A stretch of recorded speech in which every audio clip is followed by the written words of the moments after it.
malam di pantai Kalimantan Barat. Suara benturan panci aluminium dan wajan besi menemani langkah Yansa ke sekolah. Pagi masih terlalu dini. Embun serupa kabut masih menutup jarak pandang. Sementara angkutan kota justru sudah penuh oleh siswa-siswi dan para ibu yang berangkat ke pasar, lengkap dengan keranjang bawaan mereka. Hari ini, Yansa dan anggota pramuka lain akan berangkat menuju Pantai Komba yang letaknya 100 km dari Sanaksara. Yansa saat ini baru kelas 2 SMP yang kebetulan pramuka penggalang di sekolahnya tengah mengikuti Jambore Nasional. Meski ia bukan termasuk yang dikirim, namun ia dan beberapa anggota pramuka lain tetap mengikuti beberapa kegiatan pelatihan, termasuk camping. Dan hari ini adalah hari di mana ia akan berangkat ke Pantai Komba bersama pramuka penggalang yang tidak mengikuti Jambore Nasional. Pagi ini ia tak berpeluh. Udara yang masih sejuk membuat langkahnya sama sekali tidak gontai. Rumahnya tidak berada jauh dari tempat ia bersekolah. Jika dihitung lewat radius, jarak rumahnya hanyalah 800 meter. Oleh karena itu ia jarang menggunakan angkutan umum, kecuali jika ia benar-benar merasa lelah. Kurang lebih 20 menit berjalan santai, akhirnya ia tiba di depan gerbang sekolah. Angkot dan motor ramai berhenti di depan, menurunkan remaja-remaja berseragam putih biru. Ada juga yang sedang membawa banyak bawaan seperti dirinya, dan tentu saja ia adalah anggota pramuka penggalang lain yang akan ikut acara perkemahan. "Kita kumpul di mana, Kak?" tanya Yansa yang melihat Aan, mantan ketua MPK yang kebetulan datang berbarengan dengannya. Kita langsung ke gugus depan aja. Bubuhannya sudah ada di sana," jawab Aan sambil menenteng wajan dan jerigen berisikan minyak tanah. Keduanya lalu berjalan beriringan melewati meja piket dan hendak berbelok ke arah kiri. Tiang-tiang yang terbuat dari kayu ulin bercat hijau terlihat kokoh menopang atap kanopi di sepanjang koridor. Ya, sekolah mereka memanglah bangunan tua yang dulunya merupakan bangunan penjara. Meskipun sudah dipugar, namun beberapa bagian masih dibiarkan seperti adanya. Dinding-dinding tebal, 2 kali lebih tebal dari dinding beton pada umumnya, menjadi ciri yang paling menonjol. "Kak, terpalanya nggak ketinggalan kan?" Andreas menyambut Aan dan Yansa bukan dengan ucapan selamat pagi, namun dengan pertanyaan. Andreas adalah siswa kelas 1, Yansa siswa kelas 2, dan Aan adalah siswa kelas 3. Yansa dan Andreas sama-sama menjabat sebagai pengurus OSIS atau MPK. Yansa adalah ketua MPK. Andreas adalah anggota seksi bidang 2, sedangkan Aan adalah mantan ketua MPK. Acara seperti ini bukanlah kali pertama. Oleh karena itu, Andreas pun cukup akrab dengan 2 kakak kelasnya ini. Di dalam gugus depan sudah ada 4 anggota lain yang menunggu sambil mengumpulkan barang bawaan sebagai perbekalan. Mereka semua akan berangkat ke Pantai Komba dengan menggunakan kapal tambangan. Perahu angkut berukuran besar beratap yang biasa digunakan untuk angkutan barang dan orang untuk menyeberang dan menyusuri sungai. Mereka bertujuh hanya perlu menunggu 2 pembina yang merupakan alumni dari sekolah mereka. Kakak-kakak mahasiswa yang sampai saat ini masih aktif dalam kegiatan pramuka di sekolah. Masih ada waktu, karena rencana keberangkatan mereka paling lambat adalah pukul 9. "Gimana? Sudah siap?" tanya Arya yang merupakan seorang mahasiswa dan alumni SMP 12 Sanaksara, tempat Yansa, Aan, dan Andreas bersekolah. "Sudah, Kak," ucap mereka serempak. 2 orang dewasa beserta 7 remaja itu melangkahkan kaki menyusuri lorong menuju gerbang sekolah untuk mencari angkutan kota berwarna merah marun untuk menuju dermaga di seberang sebuah pasar retail terbesar di Sanaksara. Sebenarnya mereka mendapatkan dana kegiatan untuk akomodasi menggunakan bus, namun kakak pembina memutuskan untuk menggunakan kapal tambangan agar adik-adik mereka merasakan pengalaman baru dan juga bisa menghargai alam. Karena bisa saja mereka melihat pesut yang tengah berenang jika beruntung. Aan terlihat lebih diam dari biasanya. Ia duduk melamun di atas atap kapal tambangan sambil menatap deretan pepohonan yang membatasi sungai. Terlihat kawanan kera yang melompat dari satu pohon ke pohon yang lain. Andreas sedang bercengkrama, sedangkan Yansa sedari tadi mendengarkan obrolan sambil memperhatikan Aan yang bertingkah tidak seperti biasanya. Masih tahun 2002, telepon genggam masih menjadi barang mahal dan merupakan yang tak bisa dimiliki oleh semua orang. Begitupun dengan mereka. Kegiatan untuk mengisi waktu di perjalanan hanyalah bercengkrama, tidur, atau mungkin membaca. Aan masih memikirkan apa yang tadi pagi sempat ia lihat di pintu ruang seni tari yang bersebelahan dengan gugus depan dan juga ruang OSIS.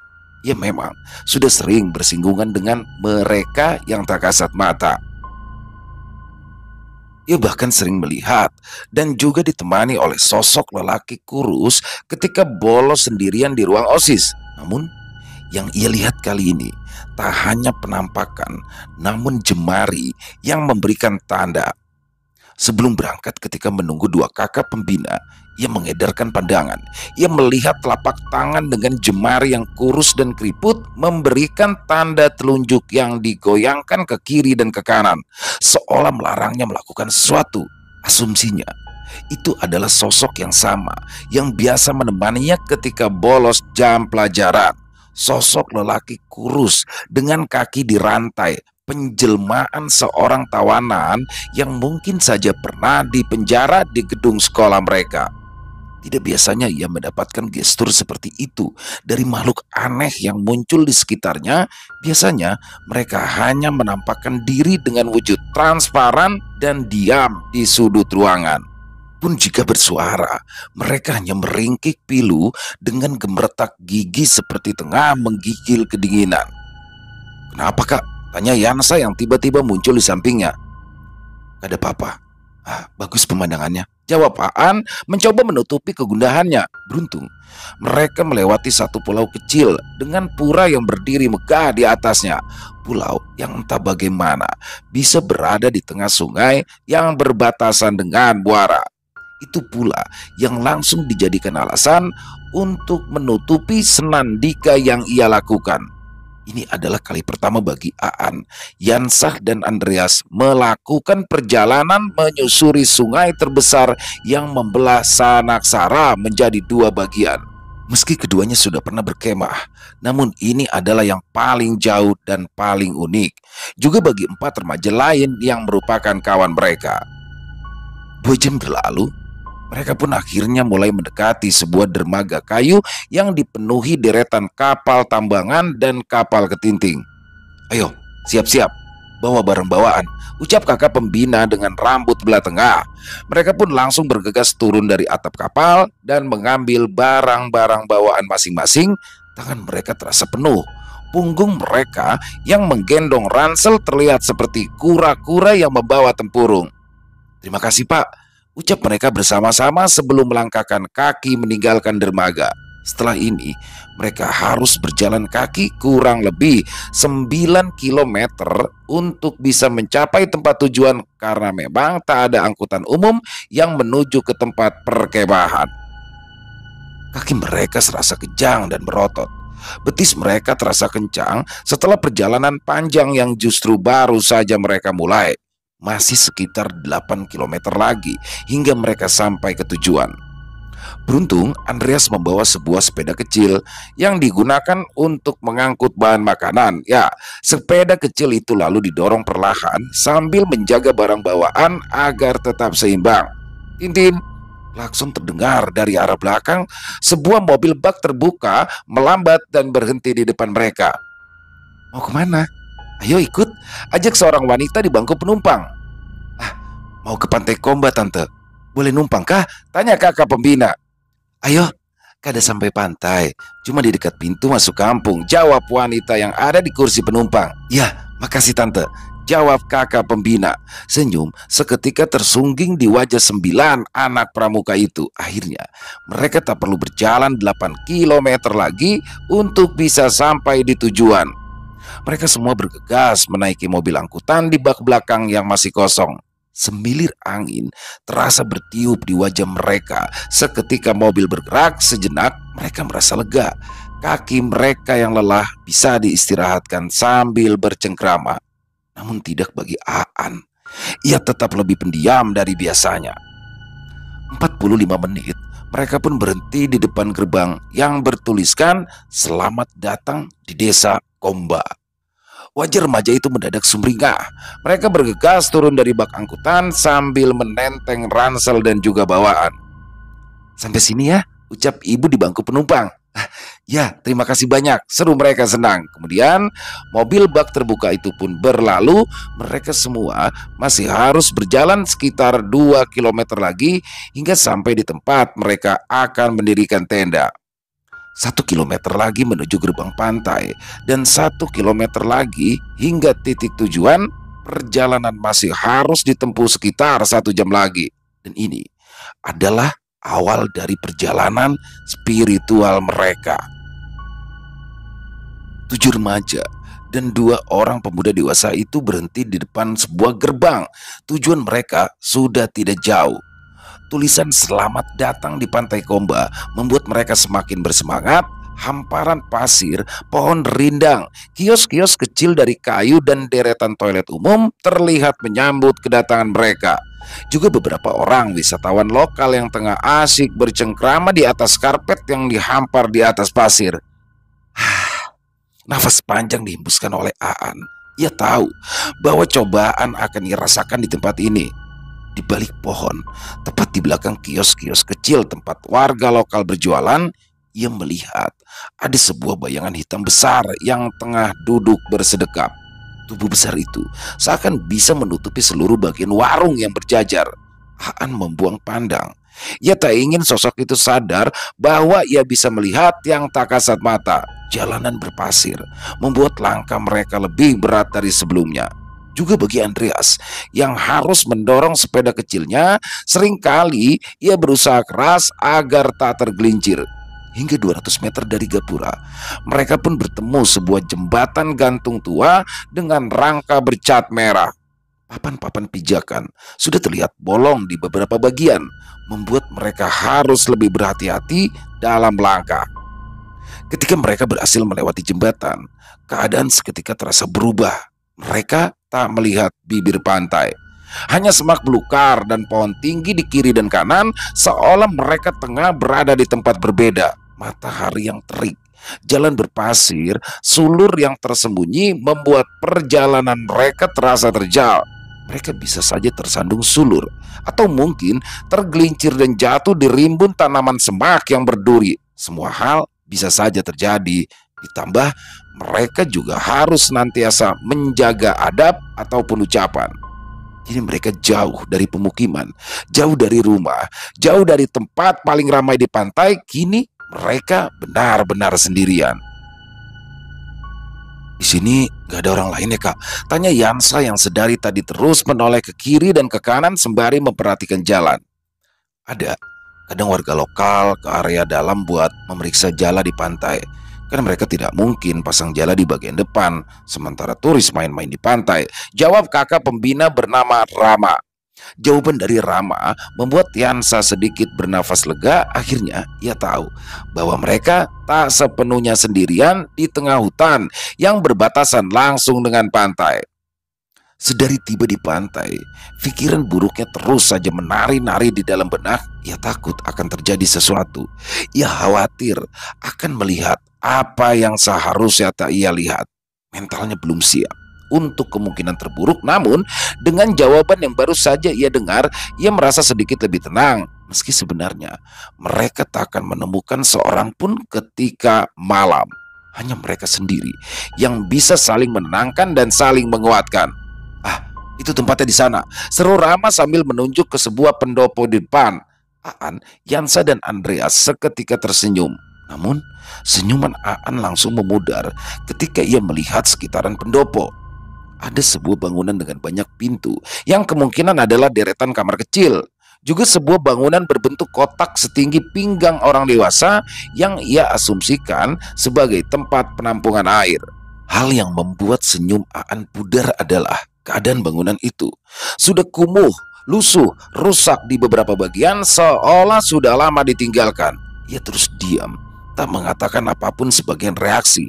Namun Yansa sadar air muka Aan yang berubah menunjukkan kekhawatiran yang besar. Ditambah Yansa tahu kalau Aan sudah sering melihat hal-hal aneh ketika di sekolah.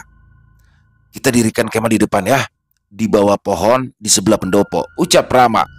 4 orang siswa penggalang lain bersorak. Mereka tidak sadar ini adalah sorakan terakhir mereka sebelum memasuki malam mencekam. 2 pemuda dan 7 remaja itu lalu membagi diri menjadi 3 kelompok: pencari kayu bakar, tukang masak, dan tukang bersih-bersih peralatan makan.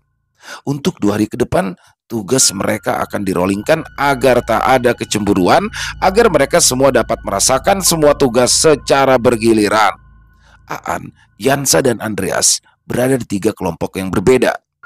Yansa bertugas mencari persediaan kayu bakar, Andreas bertugas memasak makanan untuk mereka, dan Aan bertugas mencuci dan membersihkan peralatan makan yang akan dan sudah mereka gunakan. Mereka menjebar. Yansa dengan 2 anggota lain mulai pergi berkeliling mencari ranting kayu kering yang bergeletakan di tanah.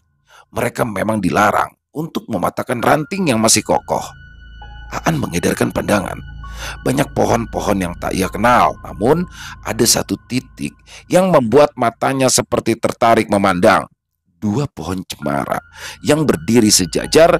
2 pohon itu terlihat paling tinggi di antara pohon-pohon lain yang ada di sekitarnya. Sekilas, 2 cemara itu seperti pintu gerbang. Aan mengambil kayu dan memeluk dengan satu tangan. Satu tangannya yang lain terus memunguti dan menumpuk di depan dadanya. Pun dengan 2 temannya yang lain, 3 remaja bertubuh kurus itu seperti tenggelam di balik tumpukan ranting kayu kecil. "Ayo, balik. Kita kumpulkan dulu di dekat tenda. Nanti kita balik lagi buat ambil kayu yang lain," ajak Aan pada 2 kawannya. Mereka bertiga berjalan pelan beralaskan sandal jepit agar tidak tertusuk sesuatu di bawah pasir. Dari awal ia mencari kayu, Yansa tak bisa memalingkan pandangan dari pohon cemara kembar. Ia merasa seperti ada magnet yang terus menarik pandangannya hingga tak mampu memalingkan mata. Yansa tahu 2 pohon cemara itu bukanlah pohon cemara biasa. Ada sesuatu yang selalu menarik perhatian yang tak apa. Bahkan ia masih memperhatikan 2 cemara itu dari dekat tenda. Perasaannya berkecamuk, perasaan tidak tenang mulai menyergap pikirannya. Perkemahan ini bisa saja menjadi momen terlama bagi mereka, sepertinya. Api unggun menyala terang, makan malam sudah dilakukan. Beberapa materi pun diberikan sambil mengobrol santai di sekitaran api unggun. Ke-7 remaja itu mencatat di sebuah buku kecil yang biasa mereka simpan di saku celana. Kebetulan celana mereka memang tipe kargo yang memiliki saku di samping dan bisa disambungkan menjadi celana panjang. Andreas asyik memakan mie instan kering. Yansa sibuk memerhatikan sekitar, namun kedua bola matanya masih saja tertarik ke pohon cemara kembar. Berbeda dengan Aan, ia masih saja mematung, memandangi api yang menjilat batang ranting hingga habis menjadi arang. Pikirannya masih saja tidak tenang. Ditambah baginya malam ini semakin mencekam. Banyak hal-hal aneh yang sedari tadi berkelebat di sudut matanya. Ditambah tempat mereka bercengkrama menghadap pohon yang dijadikan tambatan tali tenda, yang mana di atasnya sudah bertengger sesuatu yang sedari tadi memperhatikan mereka satu persatu. Sesosok bayangan hitam tengah duduk berjongkok di atas pohon besar. Mata merah menatap mereka bersembilan. Tak terlihat seringai, tak terlihat ekspresi, hanya sepasang mata merah yang nyalang. Hal itu pula yang membuat Aan terdiam sembari menundukkan wajahnya menghadap api unggun. Dalam hati, Aan berharap ada orang lain yang lebih dewasa datang malam ini dan menemani mereka. Setidaknya, kedatangan orang lain bisa membuatnya merasa lebih tenang hingga esok hari. Namun, harapan hanyalah harapan. Mereka bersembilan sendirian tanpa orang lain. Ia tak tahu apakah selain dirinya ada yang merasakan hal yang sama atau tidak. Pagi tiba. Matahari muncul dari batas cakrawala yang berbatasan langsung dengan laut.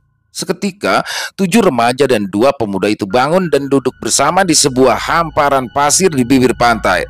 Air laut yang surut membuat mereka bisa bersantai lebih dekat dengan lautan. Malam telah dilewati tanpa gangguan yang berarti, namun tidak dengan Aan dan Yansa. Sesungguhnya mereka sudah merasa tak nyaman sejak kemarin, namun keduanya serempak diam tanpa memberitahukan pada yang lain. Yansa sebenarnya bukanlah remaja yang sensitif, namun ia sudah sering bersinggungan dengan yang tak kasat mata sejak kecil. Seringkali ia berada di situasi dan kondisi yang salah tanpa ia sadari. Ia sudah mengenal hal-hal yang tak kasat dari keluarganya yang masih menjunjung tinggi budaya. Oleh karena itu, ia sangat berhati-hati ketika ada rencana untuk perkemahan kali ini. Sejak kecil, ia sudah diajarkan tentang tradisi, baik kepuhunan, kepidaraan, atau yang lain. Karena itu ia sangat berusaha menjaga sikap. Sambil mengobrol, sebagian dari mereka memutuskan untuk bermain sepak bola. Ya, mereka sengaja membawa sebuah bola plastik untuk sekedar bermain-main. Andreas berjalan menyusuri bibir pantai. Ia menoleh ke kiri dan ke kanan hingga matanya tertarik akan sesuatu. Jauh dari tempat mereka mendirikan tenda, tepat di bibir pantai yang agak dalam, ia melihat jaring-jaring yang ditancapkan dengan bila-bila kayu serupa pagar. Jaring-jaring yang sudah tentu dibuat oleh warga sekitar untuk menangkap ikan. Wah, ini lumayan. Sebuah ide langsung terlintas di dalam kepalanya. Tiba-tiba ia terfikir untuk mengajak kawan-kawan yang lain untuk meminta atau membeli beberapa ikan jika pemilik jaring lewat ketika sore. Berkemah tidaklah harus selalu makan telur dan mie instan. Ada makanan lain yang seharusnya bisa mereka konsumsi untuk makan malam. Bakar ikan di alam bebas tentu saja akan menjadi hal yang sangat menyenangkan. Setidaknya itulah yang terlintas di dalam pikirannya. Kegiatan siang ini tak ada yang berarti. Mereka hanya menikmati suasana sambil masak makan siang dengan petugas yang sudah di rolling. Yan, hari ini berarti kita yang dapat tugas cuci alat makan, ucap Aan, mengingatkan kepada Yansa yang terlihat melamun melihat kapal di kejauhan. Santai, nanti biar saja aku yang nyuci. Kan, biar senterin saja ya, jawab Yansa. Yansa sadar mengambil tugas mencuci peralatan akan lebih baik baginya karena hanya akan fokus ke benda yang sedang ia bersihkan. Terlebih, tempat mereka mencuci sepenuhnya gelap dan membelakangi hutan dan juga deretan kamar kecil yang terbengkalai. Ketika siang hari, kamar kecil itu masih tidak terlihat seram. Namun ketika malam tiba, tentu saja keadaan akan berbanding terbalik. Tanpa pencahayaan, tanpa listrik, dan tentu saja kamar kecil itu akan terasa jauh lebih menyeramkan. Selepas makan siang, Yansa mulai mengumpulkan peralatan masak dan peralatan makan, lalu mencuci sendirian di sebelah penampungan air. Tak ada rasa takut, masih siang dan tak menyeramkan sama sekali. Ia bahkan berani mengambil air sendirian ke dalam hutan lewat jalan setapak. Yansa sama sekali tidak merasa takut, meskipun ia masih saja tertarik dengan 2 pohon cemara di sebelah selatan tenda mereka. Angin yang sepoi membuat 9 orang itu merasa mengantuk. Kenyang dan merasa nyaman dengan keadaan membuat semuanya memutuskan untuk membaringkan diri di dalam tenda yang tak sepenuhnya tertutup. Ada juga yang merebahkan diri di pendopo sambil memiringkan badan menatap hamparan laut yang airnya sama sekali tak berwarna biru. Waktu berlalu, sudah hampir setengah 5 sore. Andreas memperhatikan sekitar, namun tak ada warga lokal yang lewat karena ia ingin sekali membeli beberapa ikan dari jaring yang sudah terpasang dari kemarin. Namun sang pemilik tak kunjung menampakkan batang hidungnya. Kak, di situ ada jaring ikan. Dari kemarin yang punya nggak datang. Daripada ikannya mati, mending kita yang ambil.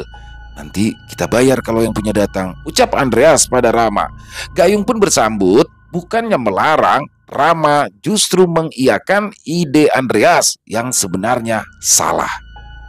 Mereka berdua kemudian berjalan menjauh dari kerumunan menuju jaring-jaring yang terpasang di bibir pantai. Keduanya lalu melepaskan celana panjang yang mereka kenakan dan kini hanya memakai celana pendek. Mereka mulai mengangkat jaring dan mengambil beberapa ikan yang tersangkut. Ikan-ikan itu hampir mati Dan itulah semakin membuat mereka dengan semangat mengambil ikan daripada mati. Lebih baik mereka yang makan. Setidaknya itulah yang ada di dalam pikiran mereka.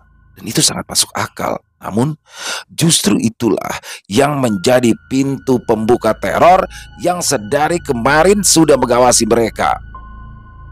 Ikan mulai dibersihkan, isinya dikeluarkan, sisihkan dikerik hingga tak bersisa. Mereka menyalakan dua api, satunya sengaja dibuat hingga menjadi arang agar ikan yang mereka bakar bisa matang hingga ke dalam. Asap beraroma sedap menguar ke sekitaran. Meskipun dengan bumbu seadanya, tetap saja ikan yang mereka bakar terlihat menggugah selera. Tentu saja, aroma sedap itu tak hanya menggugah selera, namun bagi penghuni lain yang merasa diundang. Senja yang seharusnya mereka pakai untuk beribadah justru menjadi ajang senang-senang sambil membakar ikan hasil curian. Sedari awal, Aan sudah tidak setuju dengan tindakan Rama dan juga Andreas. Begitu pula dengan Yansa sebagai orang Kalimantan yang sedari kecil sudah akrab dengan pantangan dan hal-hal mistis. Ia sangat menjaga diri dari kemungkinan terburuk. Namun, suara terbanyak adalah keputusan mutlak. Ia tidak mungkin protes dan tidak makan sendirian, terlebih aroma ikan bakar itu sangat-sangat menggugah selera. Mereka semua makan dengan lahap. Tak ada acara salat berjamaah, mereka bersembilan seolah lupa dengan adat dan juga tata krama yang sudah diajarkan sejak kecil. Namun Yansa dan Aan justru menjadi gusar. Keduanya merasa bingung akan berbuat apa. Keduanya akan membersihkan peralatan makan dan alat masak bersama di tempat gelap di tepi hutan. Hal itu pula yang membuat Aan dan Yansa menjadi semakin pendiam. Keduanya diselimuti ketakutan yang tak bisa mereka ungkapkan pada yang lain. Aan dan Yansa berjalan bersama sambil membawa tumpukan piring, panci dan beberapa alat makan yang lain. Yansa duduk berjongkok membelakangi hutan. Aan berada di belakangnya sambil memegang senter. Biasanya Aan memang jahil. Ia selalu menyorot area yang tak diperlukan ketika diminta memegang senter.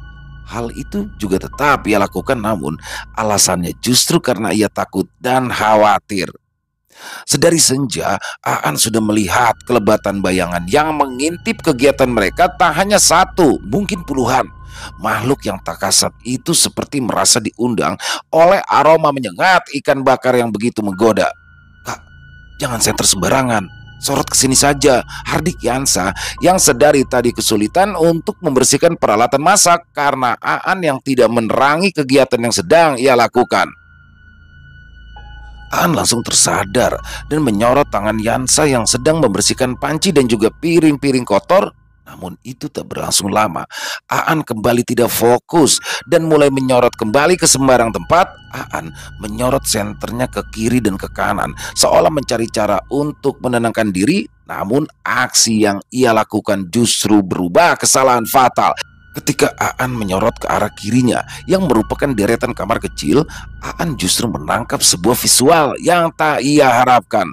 Ia tanpa sengaja melihat sesuatu. Di pundaknya, seorang wanita tengah menyandarkan dagu sambil memandang wajah Aan lekat. Wajah wanita itu terlihat kekuningan dengan bibir kebiruan, rambut panjang yang lepek tergerai basah.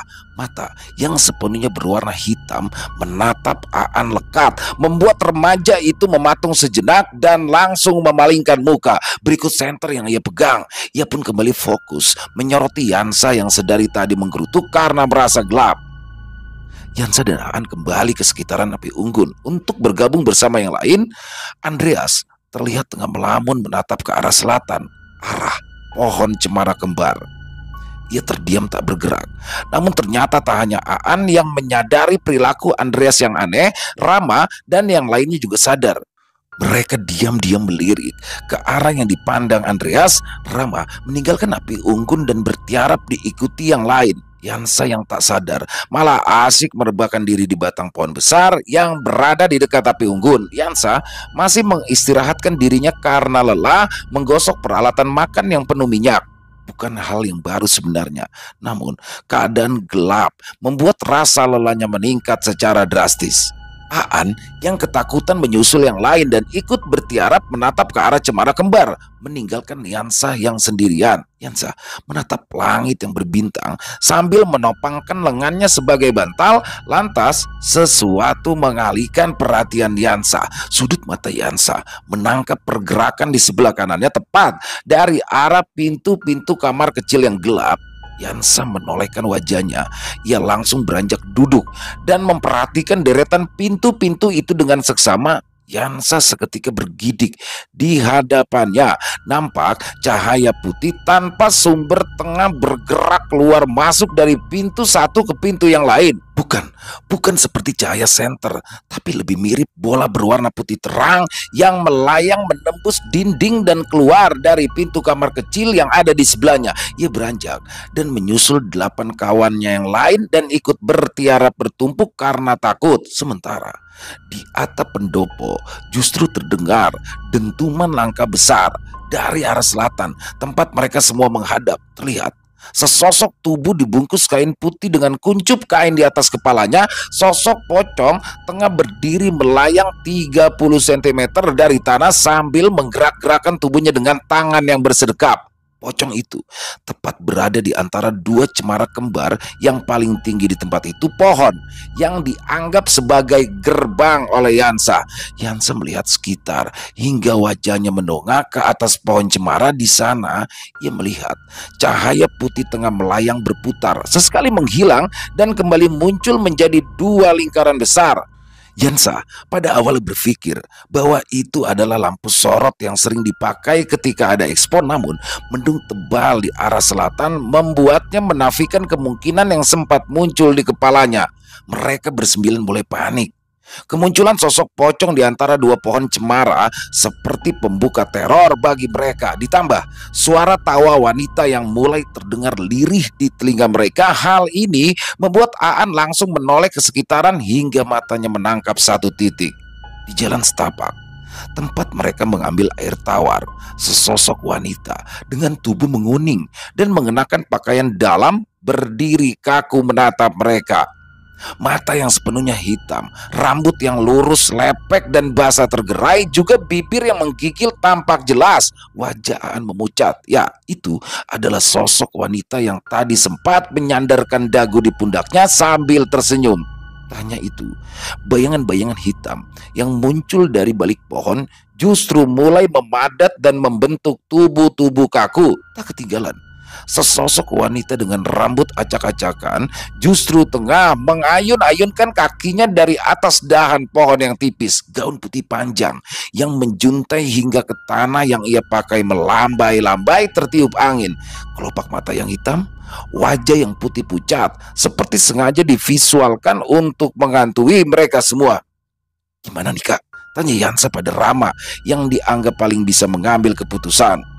Surah Yasin dirapal dengan serampangan tanpa tajwid. Ketakutan yang memuncak membuat mereka tak mampu membaca dengan benar. "Gak tahu, kita gak mungkin pergi dari sini malam-malam seperti ini," jawab Rama yang otaknya kini mulai buntu. "Kalau makin banyak, mau gak mau kita harus pergi," lanjutnya lagi sambil menatap ke sekitaran. Ya, mereka seolah seperti terkepung. Kesalahan fatal baru saja mereka lakukan tanpa sadar. Pantangan paling mudah dan paling sering disebut oleh orang-orang justru mereka lakukan dengan sadar, membakar ikan dan sesuatu yang berbau menyengat, membuat mereka tanpa sadar telah mengundang penduduk tak kasat mata yang memang sudah lama bersemayam di tempat itu. Aan semakin tak kuat. Sosok yang kini telah memadat seperti manusia dengan wajah pucat terlihat berada di balik pohon yang jaraknya lebih dekat dari sebelumnya. Ia ingin sekali protes sejak sore tadi. Sekarang perasaan itu semakin besar. Apalagi Rama sempat mengatakan bahwa mereka bisa saja meninggalkan tempat itu jika gangguan semakin gencar, yang menurut Aan itu adalah hal yang bodoh dan serampangan. Ya, mereka bisa saja tersesat atau disesatkan. Belum lagi bahaya yang menunggu mereka ketika harus melewati jalan setapak dan juga jembatan gantung. Perjalanan yang mereka tempuh selama 45 menit di kala siang bisa saja menjadi berjam-jam lamanya. Yansa dan Aan berdiri dan saling berpandangan. Meskipun mereka beda angkatan, namun keduanya akrab dan sudah saling mengobrol. Hitung. Aan mengucapkan sesuatu tanpa suara, memberikan kode pada Yansa untuk menghitung jumlah mereka. Dengan khawatir, Yansa mulai menghitung jumlah mereka satu persatu dengan menunjuk-nunjuk tanpa suara.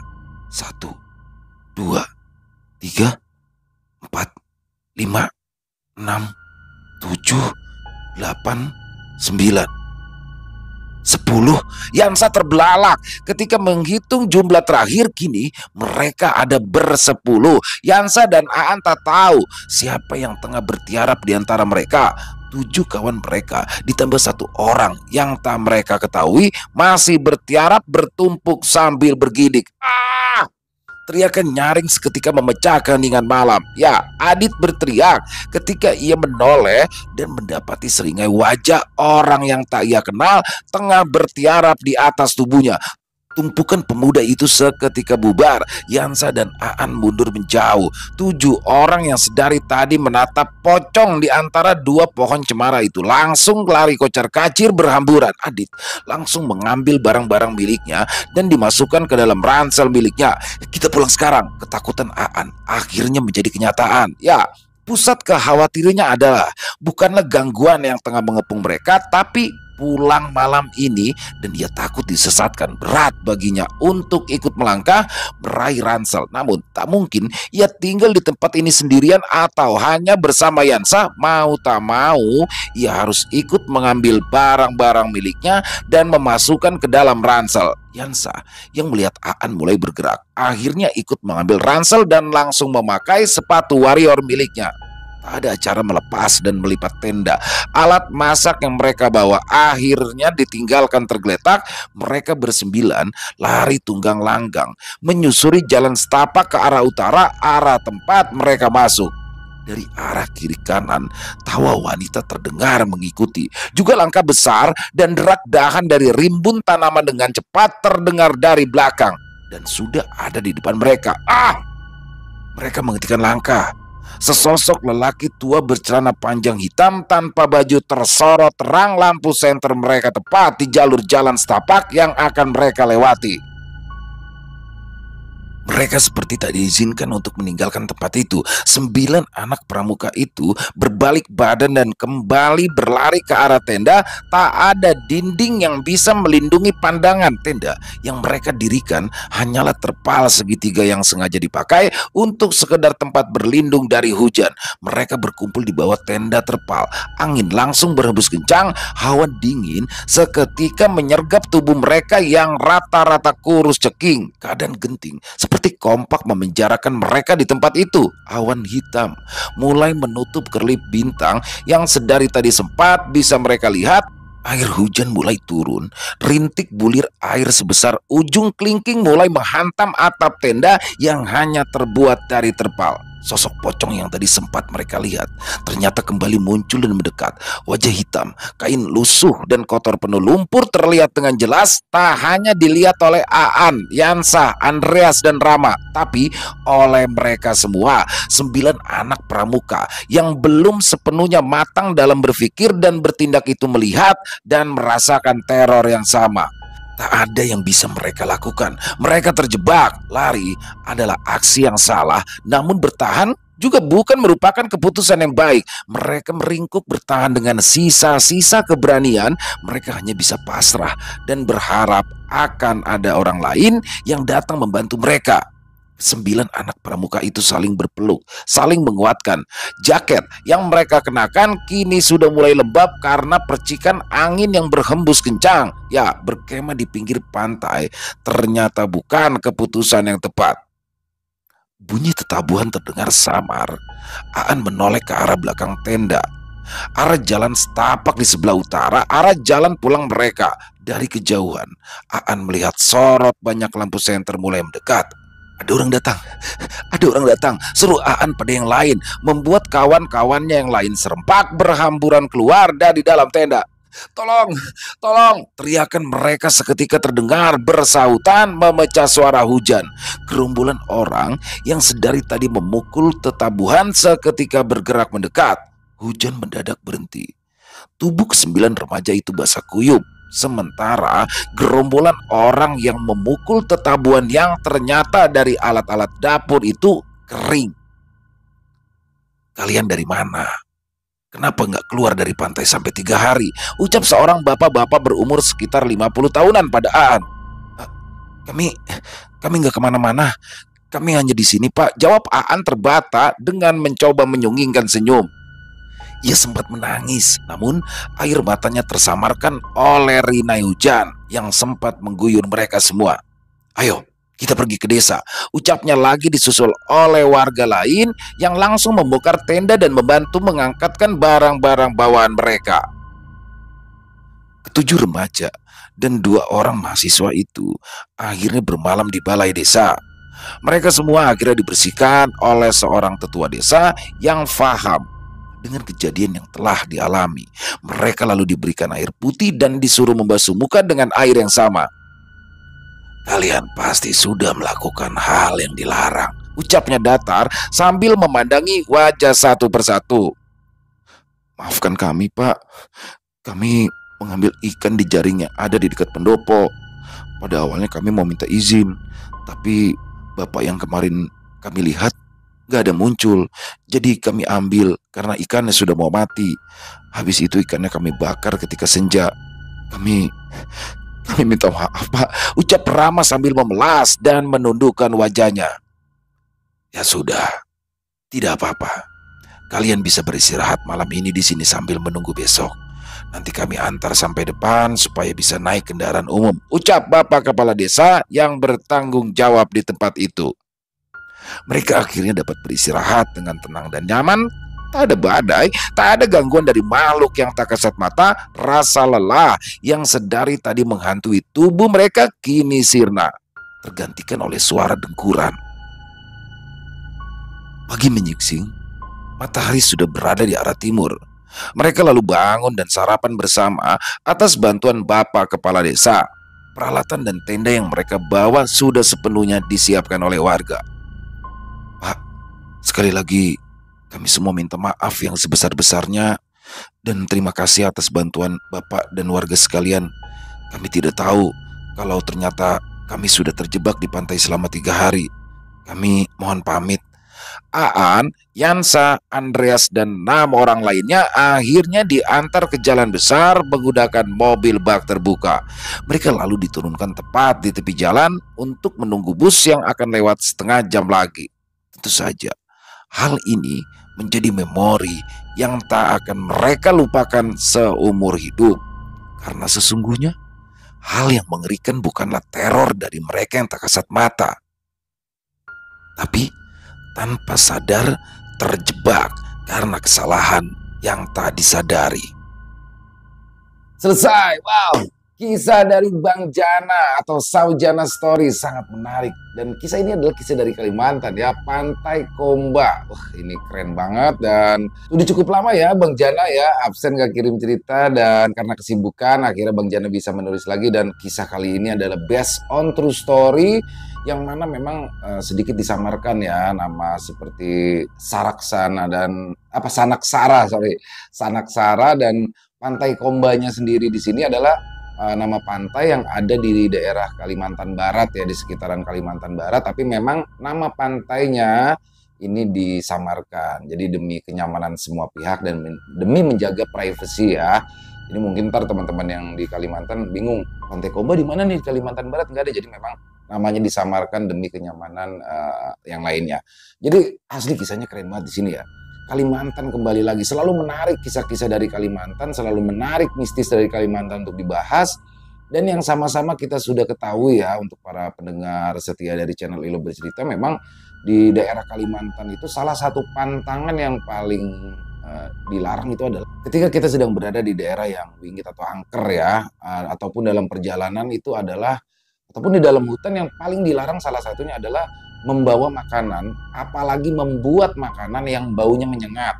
Dan seperti contohnya ada terasi, durian dan lain-lain. Dan di sini apalagi dia bakar ikan, yang mana baunya tuh langsung kayak ngundang semuanya. Jadi pada awalnya mungkin Aan, Riansa dan kawan-kawan ini aman-aman aja, tapi ternyata di sini karena dia bakar ikan, dan apalagi ikannya ini adalah hasil curian ya. Jadi walaupun memang dia punya niatan untuk nantinya akan bayar, tapi ternyata kan itu diambil tanpa seizin sang pemiliknya. Jadi ya bisa dikategorikan mencuri. Padahal Yansa dan Aan di sini dari awal sudah nggak setuju ya, tapi karena memang mereka masih junior, ada yang lebih seniornya lagi di sini, mereka nggak berani mengungkapkan hal itu. Jadi ya sampailah terjadi di sini. Alhamdulillahnya mereka semua selamat dan tidak kekurangan satu apapun ya, walaupun memang ternyata dia sudah 3 malam.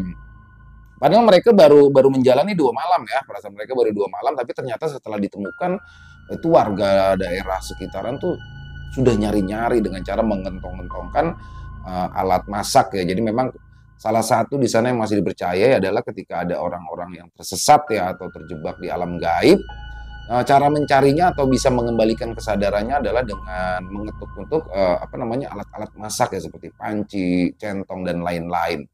Dan luar biasa di sini bisa menjadi pengalaman untuk kita semua. Dan kalau saya sih yang paling saya soroti sebenarnya Yansah dan Aan ya, terutama Aan karena Aan sendiri kan dari awal dia sudah melihat sesuatu yang tidak baik, dan jadi Aan ini kan indigo ya, bisa melihat sesuatu yang tidak kasat mata. Seharusnya sih diomongin aja sesuatu yang menurut dia janggal. Salah satunya adalah ketika teman-temannya ingin mengambil ikan, ya itu diomongin aja, dilarang aja.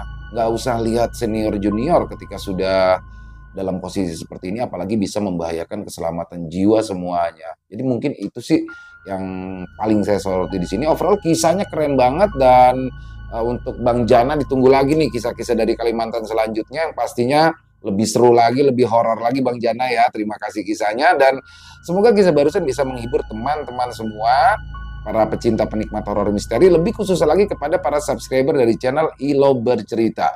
Dan silakan buat yang punya komentar lain, punya pendapat lain, bisa dituliskan di dalam komentar ataupun hanya sekedar saling menyapa. Silakan, insya Allah kami akan membalasnya satu persatu. Buat yang suka dengan video barusan bisa diklik tombol like-nya, tombol jempolnya. Dan kami juga ingin mengucapkan terima kasih kepada seluruh teman-teman yang sudah selalu setia mendukung channel kami, yang sudah selalu hadir di setiap harinya. Karena kehadiran teman-teman lah kami selalu bersemangat berkarya di setiap harinya. Dan buat teman-teman mungkin yang belum subscribe ya, yuk bisa diklik tombol merah subscribe-nya. Jangan lupa lonceng notifikasinya dinyalakan agar teman-teman selalu mendapatkan notifikasi dari konten-konten yang akan kami upload selanjutnya. Untuk channel Ilo Bercerita ini, kami upload di setiap harinya setiap jam 9 malam waktu Indonesia bagian Barat atau jam 21.00 ya. Jadi buat teman-teman yang mungkin ngerasa kok nggak ada notifikasinya, padahal udah klik lonceng, pokoknya setiap jam 9 malam langsung aja deh tongkrongin channel Ilo Bercerita. Insya Allah akan ada selalu video terbaru, kisah-kisah terbaru yang pasti seru untuk teman-teman semua. Dan semoga kisah barusan bisa menghibur ya di akhir pekan teman-teman ini, malam minggu nih ya. Selamat bermalam minggu buat teman-teman. Buat teman-teman yang gak ada acara bisa stay tune di channel kami dan bisa menemani malam minggunya. Dan silakan juga buat teman-teman yang punya kisah horor misteri yang diangkat dari kisah nyata yang berdasarkan pengalaman pribadi, apabila mungkin berkenan dibawakan di channel kami, silakan bisa mengirimkannya ke nomor telepon kami yang ada di bawah sini, dan bebas. Dalam bentuk tulisan boleh, dalam bentuk rekaman suara boleh, senyamannya teman-teman aja. Dan buat yang sudah mengirimkan kisah, kami ucapkan terima kasih. Di akhir kata saya Ila mengucapkan permohonan maaf apabila mungkin dalam pembawaan kisahnya ada kata-kata saya yang salah ataupun ada kata-kata saya yang kurang berkenan. Saya mohon dibukakan pintu maaf yang seluas-luasnya. Mari kita ambil yang baik-baik saja dari kisah barusan, yang kita buang yang buruk-buruknya. Sampai berjumpa lagi di konten-konten kami selanjutnya yang pasti tidak kalah serunya, yang pasti tidak kalah horor, yang masih bersama saya Ilo di channel Ilo Bercerita. Salam sehat, sukses selalu untuk kita semua. Wassalamualaikum warahmatullahi wabarakatuh.